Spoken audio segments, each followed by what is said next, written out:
Bonjour à tous. Aujourd'hui, nous allons plonger dans un sujet fascinant qui touche chacun d'entre nous, les douleurs cachées dans le langage philosophique.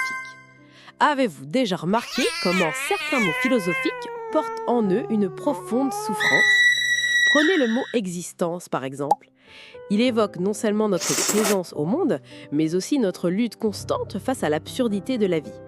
Pensez à Nietzsche, qui a forgé des concepts comme l'éternel retour, une idée qui peut nous paralyser de peur ou nous libérer selon notre perspective.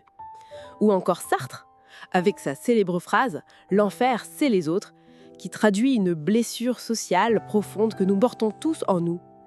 Ces mots philosophiques ne sont pas des simples concepts abstraits.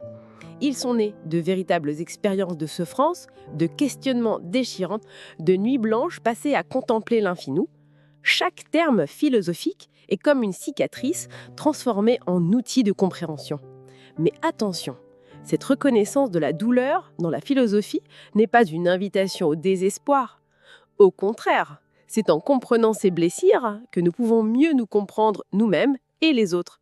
La philosophie transforme la souffrance en sagesse, la douleur en connaissance. Regardez Camus, par exemple. Son concept de l'absurde naît d'une profonde angoisse existentielle, mais il nous enseigne à transformer cette angoisse en révolte créatrice. La douleur devient alors un tremplin vers la lucidité et la liberté. Ces mots philosophiques sont comme des ponts entre nos expériences individuelles et l'universalité de la condition humaine.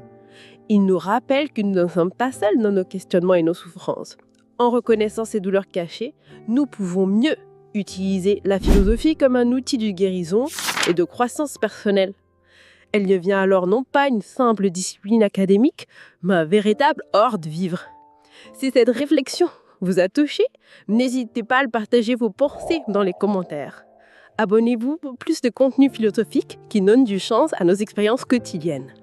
Et n'oubliez pas, la philosophie n'est pas une fuite de la réalité, mais une façon plus profonde de l'embrasser. Merci de m'avoir écouté et à très bientôt pour de nouvelles réflexions philosophiques.